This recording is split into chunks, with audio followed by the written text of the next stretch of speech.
Pemirsa, koalisi partai politik sudah mulai bermunculan. Setelah nama capres mulai mengerucut di banyak survei, parpol mana yang kira-kira mau mengusung mereka? Ya, sejauh ini dari 9 parpol pemilik fraksi di DPR, baru 5 yang sudah punya koalisi. Dan dari 5 parpol terbagi menjadi 2 koalisi, yaitu Koalisi Indonesia Bersatu yang digawangi Golkar, PAN, dan P3.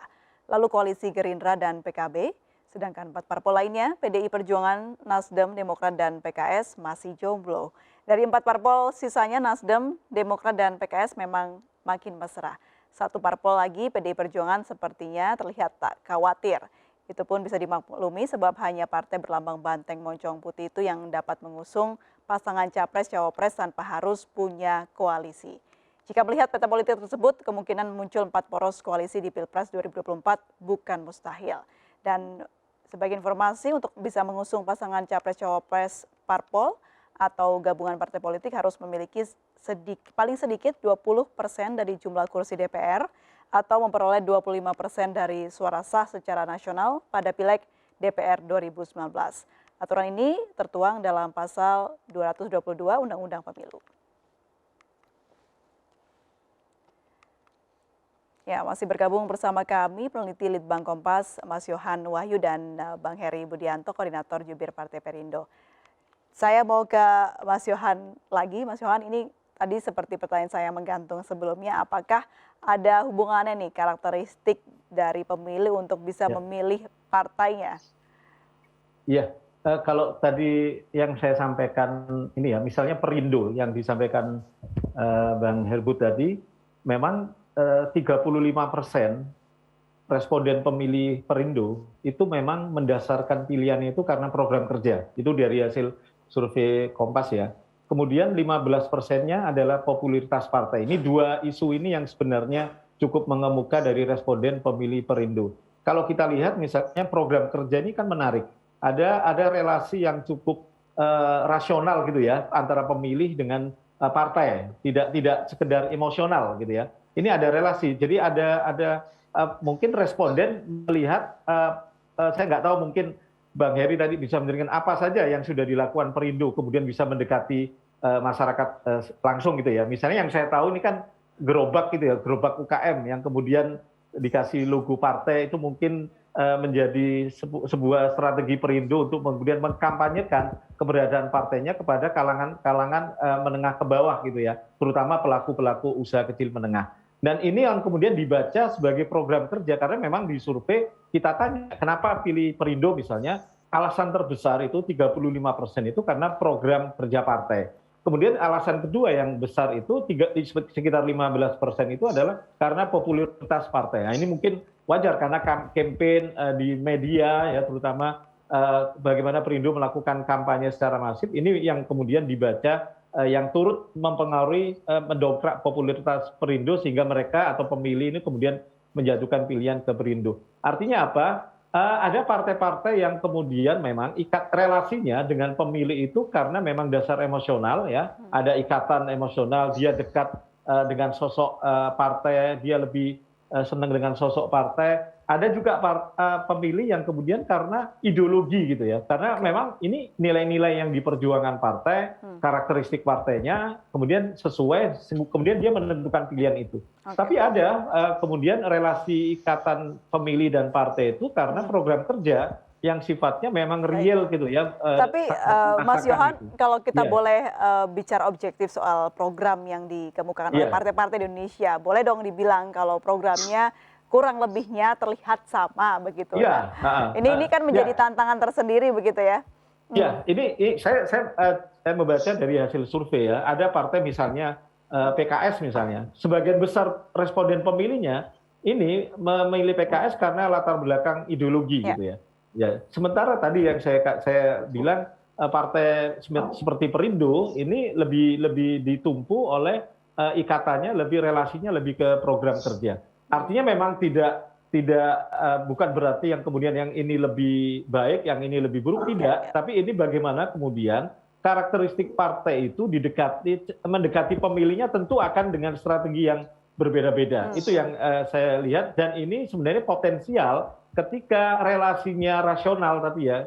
Kalau program kerja kan cenderung rasional ya, orang melihat, orang merasakan program itu. Nah, inilah yang saya lihat ketika potensi pasar pemilih itu milenial, 60% pemilih milenial, pemilih mula, pemilih baru pertama ikut pemilu, dan disitulah sebenarnya referensi mereka tentu yang paling sederhana yang akan mereka mempengaruhi orientasi pilihan mereka ya. Misalnya Baik. apa yang sudah mereka rasakan dengan partai itu, Oke. apa yang sudah mereka lihat dengan partai itu. Ini Baik. hal-hal ini yang sebenarnya tantangan, saya pikir menjadi tantangan semua partai untuk kemudian hadir ke pemilih itu dengan tidak sekedar narasi yang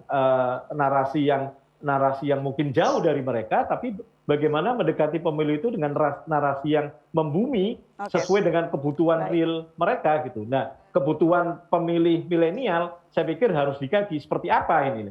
Karakteristik pemilih milenial Oke. itu seperti apa. Jadi misalnya di survei juga mengatakan mereka ini adalah kelompok pemilih yang sangat interaktif. Ya tentu ya bermain sosial media, mereka pingin kebaruan gitu ya. Sesuatu yang sebenarnya pingin menjanjikan sesuatu yang baru, dan itu membawa harapan bagi mereka gitu loh. Karena memang ikatannya tadi mereka lebih pada ikatan yang sifatnya cukup rasional ya. Oke.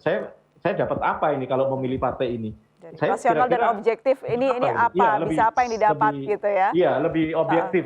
Oke, saya mau ke Bang Herbut. Bang Herbut, kalau tadi dikatakan karakteristik partai ternyata sangat berpengaruh begitu. Lalu seperti apa Perindo ke depannya membentuk karakteristik partai?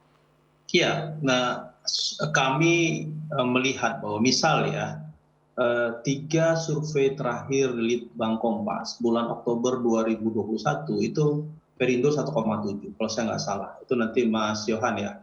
Lalu kemudian kita harus ingat satu program yang memang belum pernah dilakukan oleh partai-partai lain sebelumnya. Pada bulan November, 1 bulan setelah hasil survei Kompas itu kami melaunching konvensi rakyat. Di mana konvensi rakyat ini adalah satu mekanisme yang dibuka oleh Partai Perindo sekaligus menegaskan 2 hal. Pertama adalah Partai Perindo adalah partai terbuka, partai inklusif. Yang kedua adalah Partai Perindo adalah partai yang mengusung demokrasi digital. Ini yang seperti ini yang ditunggu oleh anak-anak muda. Lalu kemudian Partai Perindo juga merekrut tokoh-tokoh dan secara kontinu itu diperkenalkan, disampaikan kepada publik. Sehingga pada Januari 2022 hasil survei menunjukkan Partai Perindo naik menjadi 2,5%. Itu hasil survei Litbang Kompas. Lalu kemudian ini terus bergerak, tadi disampaikan gerobak, lalu kemudian ada program tadi penggunaan media sosial saya katakan, misalnya secara kontinu podcast itu dilakukan, lalu kemudian tokoh-tokoh kita turun. Dan perlu saya sampaikan bahwa Partai Perindo ini sudah mulai menyusun daftar calon legislatif di tingkat nasional, dan yang mendaftar melalui konvensi rakyat itu juga saat ini telah menembus 1.500 calon anggota legislatif. Artinya apa? Apa yang dilakukan oleh Partai Perindo, baik itu melalui penggunaan media, kita paham betul bahwa generasi milenial ini sangat-sangat mereka media exposure-nya luar biasa. Sehingga kami saat ini memanfaatkan media sangat masif, dan pada saatnya nanti kita akan menurunkan ya pasukan darat ya, infanteri kita untuk melakukan gerilya politik di lapangan, dan kita sangat yakin bahwa dari acuan survei Litbang Kompas ini Perindo insya Allah akan terus meningkat elektabilitasnya. Tadi yang menarik adalah yang dikatakan Mas Yohan, pemilih milenial ini suka atau gemar sekali dengan hal-hal yang serba nyata begitu ya, hadir langsung dan bisa ada manfaatnya untuk mereka begitu. Nah, kalau Partai Perindo mengimplementasikannya atau mewujudkannya dalam bentuk seperti apa untuk generasi milenial? Ya, saat ini kita tahu bahwa beberapa relawan kita itu turun ke lapangan, misalnya melalui Kartini Perindo yang fokus pada pemilih-pemilih perempuan. Lalu kemudian juga saya sebagai koordinator juru bicara nasional, kita melakukan pelatihan-pelatihan di daerah, pelatihan-pelatihan di wilayah. Kita betul-betul menyadari bahwa juru bicara ini penting untuk menyampaikan lalu mensikapi setiap persoalan-persoalan yang ada di kabupaten kota di daerah ya. Kalau di Perindo itu tingkat kabupaten kota itu namanya DPD, lalu kemudian untuk provinsi itu adalah DPW. Semua mesin partai itu kami gerakkan sehingga apa? Sehingga perolehan suara yang dari hasil survei Litbang Kompas itu menunjukkan hasil yang signifikan. Nah, tentu koordinasi-koordinasi ini dan juga pergerakan, jangan lupa ada satu hal juga Mbak April, bahwa kami memiliki 408 anggota dewan yang ada di daerah hasil pemilu 2019. Ini juga mereka melakukan pergerakan-pergerakan politik di lapangan. Dan ini semua adalah kerja-kerja partai yang tentu membawa hasil yang positif bagi Partai Perindo. Dan bagi kami tentu hasil survei Litbang Kompas ini menjadi acuan. Tadi saya katakan 3 survei terakhir itu menunjukkan, dan tadi Mas Yohan juga sudah membuat satu mapping, ternyata Partai Perindo dikenal sebagai program yang mengusung program ya, dipilih karena mengusung program mencapai 65%. Saya kira bukan hanya gerobak, tadi saya sampaikan bahwa konvensi rakyat ini merupakan satu terobosan besar bagi demokrasi kita, dan generasi milenial mengikuti itu, dan mereka melihat bahwa Partai Perindo membuka ruang yang luas bagi seluruh anak bangsa untuk maju mencalonkan diri menjadi anggota calon legislatif. Ya, karena kita tahu pemilih ini adalah tiket untuk para partai politik dan juga calon presiden nanti untuk bisa memimpin Indonesia untuk lebih baik dan lebih maju lagi. Terima kasih banyak Bapak-Bapak atas insight-nya sore hari ini. Terima kasih banyak sudah bergabung bersama kami. Salam sehat selalu. Selamat sore. Terima kasih, sore. Selamat sore, makasih.